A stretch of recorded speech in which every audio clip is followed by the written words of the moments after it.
Amma 7th anniversary Dhamaka offers. Shop 599, win 777 exclusive prizes. WhatsApp లో order చేయండి, gift పట్టండి.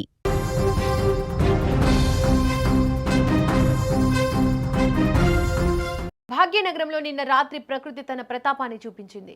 ఎండ వేడిమికి తాళలేక ఉక్కిరిబిక్కిరి అవుతున్న నగర ప్రజలకు వరుణుడు కాస్త ఉపశమనం కల్పించాడు అని అనుకునే లోపే అది కాస్త వరుణ బీభత్సంగా మారిపోయింది. నిన్న రాత్రి 8 గంటల తర్వాత ఆకాశం ఒక్కసారిగా మేఘావృతమైంది. చిటచిట చినుకులతో మొదలైన వర్షం చూస్తుండగానే ఆకాశానికి చిల్లు పడిందా అన్నట్లుగా కుండపోతగా మారిపోయింది.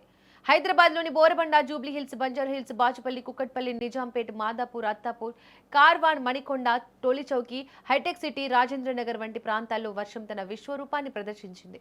నిన్న రాత్రి కురిసిన ఈ భారీ వర్షం నగరవాసులను అతలాకుతలం చేసింది. ముఖ్యంగా ఆఫీసుల నుంచి ఇళ్లకు వెళ్లే సమయం కావడంతో ఐటీ ఉద్యోగులు, చిరు వ్యాపారులు నడి రోడ్డుపైనే చిక్కుకుపోయారు.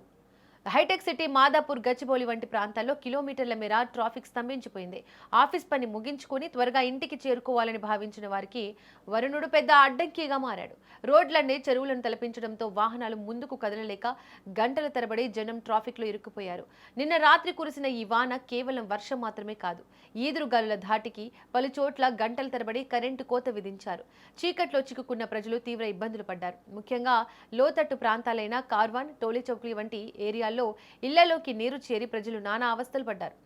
నిజానికి గత కొద్ది రోజులుగా హైదరాబాద్లో ఎండలు మండిపోతున్నాయి. భానుడి బగబగలకు జనం బయటకు రావాలంటేనే భయపడిపోతున్నారు. అటువంటి సమయంలో వచ్చిన ఈ వర్షం వాతావరణాన్ని చల్లబరిచిన మాట నిజమే, కానీ సృష్టించిన అల్లకల్లోల మాత్రం నగరవాసులను ఇబ్బంది పెట్టింది. ఆఫీసుల నుంచి ఇంటికి వెళ్లేవారు రాత్రి 11 గంటలైనా గమ్యస్థానాలకు చేరుకోలేకపోయారు. ప్రస్తుతం నగరంలో అక్కడక్కడ జల్లులు కురుస్తున్నప్పటికీ నిన్న రాత్రి కురిసిన ఆ ప్రళయ వర్షం తాలూకు ఆనవాళ్లు ఇంకా నగర రోడ్లపైనే కనిపిస్తూ ఉన్నాయి. ప్రజలు అప్రమత్తంగా ఉండాలని, అవసరమైతే తప్ప బయటకు రావద్దని వాతావరణ శాఖ హెచ్చరిస్తోంది.